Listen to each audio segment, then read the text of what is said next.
సరే, బీజేపీ వాళ్ళకి సంబంధించినంత వరకు. ఓకే, ఇంకోటి ఆంధ్రప్రదేశ్లో ప్రస్తుతం అత్యంత వివాదాస్పద అంశం, ప్రభుత్వాన్ని వైఎస్ఆర్ కాంగ్రెస్ పార్టీని ఇరుకుని పెడుతుందని భావించబడుతున్న అతి కీలక అంశం ల్యాండ్ టైటిలింగ్ యాక్ట్. అసలు ఫస్ట్ బీయింగే మీరు మొన్నటిదాకా సరే కోడ్ ఉంది కాబట్టి సలహాదారు అనలేము, సలహాదారుగా ఉన్నారు ప్రభుత్వానికి, వైఎస్ఆర్ కాంగ్రెస్ పార్టీ జనరల్ సెక్రటరీగా ఉన్నారు. అసలు ల్యాండ్ టైటిలింగ్ యాక్ట్ ఆంధ్రప్రదేశ్లో ఇంప్లిమెంట్ అవుతుందా లేదా? నెంబర్ 1, ఇంప్లిమెంట్ అవుతుంటే ఇప్పుడు ఏవైతే బయట వస్తున్న అనేక రకాల డౌట్స్ ఉన్నాయో వాటికి ఏం క్లారిఫై చేస్తారు? ఇంప్లిమెంట్ కాకపోతే జరుగుతున్న ప్రచారాన్ని అడ్డుకోవడంలో ఎక్కడ ఫెయిల్ అయ్యారు? ఇప్పుడు ఏదైనా గెరిల్లా దీనిలాగా దొంగ దెబ్బ తీయాలి చూసే వాళ్ళ కోసం దెబ్బ తగిలిన తర్వాత తప్ప మనం రియలైజ్ కాలేము. మామూలుగా ఎవరైనా ప్రతిపక్షం అయితే ఫస్ట్ మేము 2019 జూలైలో బిల్లు పెట్టినప్పుడే ఆ రోజే దాన్ని వ్యతిరేకించాలి. ఈ మధ్యన దాన్ని బయటికి మళ్ళీ మేమే తీసి పెట్టాల్సి వచ్చింది. 2019 జూలైలో బ్రహ్మాండమైన స్టెప్ ఇది, చాలా పాజిటివ్ డైరెక్షన్లోదని తెలుగుదేశం పార్టీ అఫీషియల్గానే దాన్ని శాసనసభలో యాక్సెప్ట్ చేసి బిల్లుకు ఆమోదం కూడా తెలిపింది. ఆ చట్టం అయినాకనే అది మళ్ళీ సెంటర్కి వెళ్ళి 2-3 కరెక్షన్ మళ్ళీ వెనక్కు ముందుకు తిరిగి ఫైనల్ ప్రెసిడెన్షియల్ అసెంట్ అయింది. అంటే డే 1 నుంచి టీడీపీ దానికి యాక్సెప్టెన్స్ ఇచ్చింది. పైగా అది ఒక మంచి సాహసోపేతమైన పెద్ద విప్లవాత్మకమైన ఇది, పాజిటివ్ డైరెక్షన్లోనే ఉంది అని కొన్ని సలహాలు కూడా ఇచ్చారు. నిజంగా అది కన్స్ట్రక్టివ్గా ఒక అపోజిషన్ చేయాల్సింది, వీ అప్రిషియేట్ ఇట్.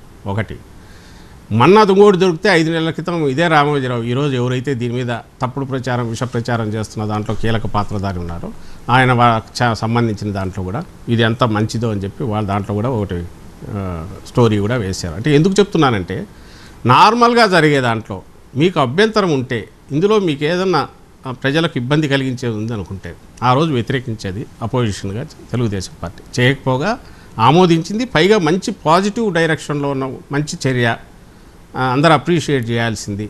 అయితే మీరు తొందరగా అవుతుంది అనుకోద్దు, కొంచెం టైం పడుతుంది, ఇట్లా సలహాలు ఇచ్చింది. అవి బాగున్నాయి. ఈరోజు ఉన్నట్టుండి ఎన్నికలకు నెల ముందు నుంచి మాకు by the time we realized ఉప్పెనలాగానో ఐవీఆర్ఎస్ కాల్స్ ద్వారానో ఏదో దేశంలో దొంగలు పడ్డారన్నట్టు మీ ఇళ్లల్లోనో మీ ఆస్తుల మీద దొంగలు పడినారని చెప్తూ తప్పుడు ప్రచారం మొదలు పెడితే ఒక పొలిటికల్ పార్టీ ఇట్లా చేస్తుందని ఎవడన్నా ఊహిస్తామా? అందులోనూ 14 ఏళ్ళు సీఎంగా ఉన్నానని చెప్పే పెద్ద మనిషి చంద్రబాబు నాయుడు, 40 ఏళ్ళ రాజకీయ అనుభవం ఉందని చంద్రబాబు నాయుడు ఇలాంటి తప్పుడు ప్రచారము, బేస్లెస్, నీచమైన, ఇంకా చిన్న వాడు ఎవరు తుంటరితనానికి కూడా ఒక హద్దు ఉంటుంది.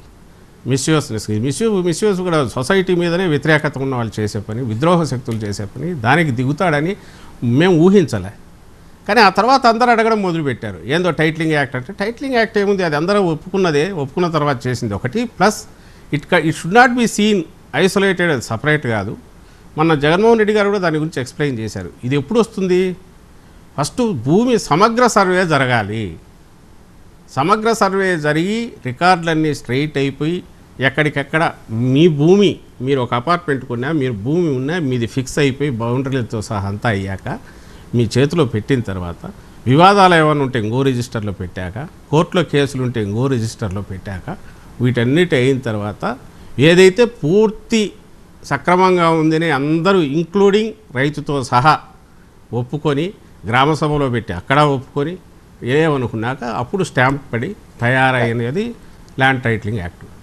అది ఎప్పుడు 3 ఏళ్ళు 4 ఏళ్ళు 2 ఏళ్ళు డిపెండింగ్ ఆన్ దాన్ని బట్టి ఎప్పుడో వచ్చే ఒక పర్ఫెక్ట్ ఏదైతే అదే పయ్యావుల కేశవ్ చెప్పాడు తెలుగుదేశం నాయకుడు. ఇప్పుడు మీరు గొప్పగా చెప్పుకుంటున్నారు జగన్మోహన్ రెడ్డి గారి ప్రభుత్వం ఇది ఆస్ట్రేలియాలో 1847లోనే వచ్చింది అని ఆయన కూడా చెప్పాడు. కరెక్ట్, డెవలప్డ్ కంట్రీస్లో అన్నిట్లో ఉంది. ఈ రోజుకు భూమి కబ్జాదారుల కబ్జాల పాలన పడుతోంది, కబ్జాదారుల చేతిలో పడుతోంది అంటే మనవి పేపర్ మీద డిపెండ్ అయ్యే ఇవి బౌండరీస్ తప్ప ఫీల్డ్లో ఉన్నవి కాదు. ఈరోజు జగన్మోహన్ రెడ్డి గారు చేస్తున్న దీనివల్ల ఫీల్డ్లో ఉన్న ఎగ్జాక్ట్ వీటిని ఫైనల్గా అందరి యాక్సెప్టెన్స్ తీసుకొని ఇంక్లూడింగ్ రైతుతో సహా అంతా అయిన తర్వాత అప్పుడు పేపర్ మీదకి వస్తుంది. సో దట్ ఈ రైతు తను ఎక్కడున్నా తన తదనంతరం ఇంకా ఆ పిల్లలు మనవాళ్ళు వచ్చిన తర్వాత కూడా దాంట్లో వారసత్వం వచ్చినా కూడా మళ్ళీ బౌండరీస్ ఫిక్స్ అవుతుంటాయి. ఇంకో పర్మనెంట్ రికార్డు ఉంటుంది. బ్యాంకులకు కానీ వీళ్ళు అమ్ముకోవాలన్నా ఎవరన్నా కొనుగోలుదారులకు ఎవరికి ఇబ్బంది ఉండని ఓ పర్ఫెక్ట్ చట్టం తయారవుతుంది. ఎప్పుడు ఈ ముందు ఇవన్నీ అయినాక భూమి సమగ్ర సర్వే జరగాల. ఈలోగా సజెషన్స్ తీసుకుంటారు. ఏదో మన అన్నారు 2 yearsలోనే దానికి చెప్పాలి, లేకపోతే ఇది అవుతుంది. 15 daysలోనే కోర్టు జడ్జిమెంట్ రాగానే వాళ్ళకి ఇన్ఫామ్ చేయాలి. ఆ 15 days సరిపోదు, ప్రాక్టికల్గా సరిపోతే 30 daysకి మారుస్తారు. వాళ్ళు 2 years కాదు 3 years కాబట్టి 3 years చేయొచ్చు. ఇవన్నీ సజెషన్స్ వచ్చేదాన్ని బట్టి ఉంటుంది. కానీ ప్రజల్లో ఈ స్కీమ్ మీద, యాక్ట్ మీద ప్రాపర్ అవగాహన లేదు. అవగాహన లేని టైంలో ఇప్పుడు పెద్ద ఎత్తున ప్రచారం జరుగుతుంది. ఐవీఆర్ఎస్ కాల్స్ ఇప్పటికీ స్టిల్ కంటిన్యూ అవుతూ ఉన్నాయి. ఈ నేపథ్యంలో అవగాహన ఎలా కల్పించాలనుకున్నారు? ఒక ఎన్నికల టైంలో ఇంత హడావుడిగా అవగాహన కల్పించడం ప్రాక్టికల్గా కూడా సాధ్యం కాదు. కానీ ప్రజలకు భరోసా ఎలా ఇవ్వగలుగుతారు? ఏం లేదు, ఇప్పట్లో అది ఉండదు. అంత క్లియర్గా రెవెన్యూ మంత్రి గారు చెప్పారు, అందరు చెప్తున్నారు. ఇప్పట్లో లేదు అది. ఆల్రెడీ ఇంతకుముందే కోర్టు కూడా సబ్మిట్ చేశారు. అది ఇప్పట్లో ఉండేది కాదు. ప్రాపర్గా ఇన్పుట్స్ తీసుకొని డైరెక్షన్ ఎవరు కోర్టుకు వెళ్ళారు. కోర్టుకు వెళ్ళిన దాని మీద ఇంకా గైడ్ లైన్స్ ఇంకా ప్రిపేర్ కాలేదు. ఇన్పుట్స్ తీసుకుంటాము, సలహాలు సూచనలు స్వీకరిస్తాము. అవన్నీ తీసుకొని తర్వాత ఫైనల్ గైడ్ లైన్స్, ప్రొసీజరల్ ఇవి గైడ్ లైన్స్ ప్రిపేర్ అవుతాయి. ఇప్పుడు బేర్ యాక్ట్ మాత్రమే గెజిట్ అయింది తప్ప యాక్చువల్ ఎగ్జాక్ట్లీ దానికి సంబంధించిన ఆపరేషనల్ పార్ట్ ఇంకా ఫైనల్ కాలేదు. కాబట్టి no everybody can rest assured అనేది క్లియర్గా చెప్పారు. ఇప్పుడు కూడా మళ్ళీ చెప్తున్నాం, ముఖ్యమంత్రి గారు కానీ అందరూ కానీ మంత్రి గారు అదే చెప్పారు. మేము అవగాహన ఉండే వాళ్ళందరం అని చెప్తున్నాం. ఇది వాళ్ళు కావాలని దొంగ దెబ్బ తీయాలని అనవసరమైన భయభ్రాంతులు చేస్తూ అనవసరంగా ప్రజలను ఒక ఆందోళన క్రియేట్ చేస్తున్న తుచ్చమైన నీచమైన ద్రోహం వాళ్ళు చేస్తున్నది. అదే అర్థం చేసుకోవాల్సింది కడుతున్నాం. ఎవరికి యాక్సెప్టెన్స్ లేకుండా జగన్మోహన్ రెడ్డి గారు ఏది చేయరు. ప్రజల యాక్సెప్టెన్స్ లేకుండా అసలు చేస్తున్నదే రక్షణ కోసం, భద్రత కోసం. ఆయన మిగిలినవి ఏది చేసినా అలాంటివే చేస్తున్నాడు. ప్రజలకు ఇబ్బంది కలిగించేవి కానీ లేదా ఇబ్బంది కలుగుతుందని ప్రజలు అనుకునేటివి కానీ ఆయన పొరపాటు కూడా వాటి జోలికి పోరు. ఆయనకెంప నిజానికి ఇవన్నీ నిజానికి అవి చేయాల్సిన అవసరం లేకుండా 5 years గడుస్తాయి. మళ్ళీ 5 yearsకి పోవచ్చు చంద్రబాబు లాగా ఉండాలనుకుంటే. ఎవరికి ఇబ్బంది అంటే చంద్రబాబు లాంటి వాళ్ళకి ఇబ్బంది. రామోజీరావు ఆయన 3,000 ఎకరాలు 4,000 ఎకరాలు హైదరాబాద్లో పెట్టేటటువంటి రామోజీ ఫిల్మ్ సిటీ, అక్కడ వస్తే ఆయన మొత్తం ఎంత కబ్జాలు ఉన్నాయో ఏమేమి ఉన్నాయో తెలుస్తుంది. అలాంటి వాళ్ళకి ఇది ఇబ్బంది. చంద్రబాబు నాయుడుకి ఎక్కడెక్కడ 800 ఎకరాలు ఎక్కడో ఉన్నట్టుంది. అలాంటి వాళ్ళకి ఇబ్బంది. కబ్జాలు చేయాలనుకునే వాళ్ళకి ఇబ్బంది. పేదల భూముల మీద పాగా వేయాలనుకునే వాళ్ళకి ఇబ్బంది.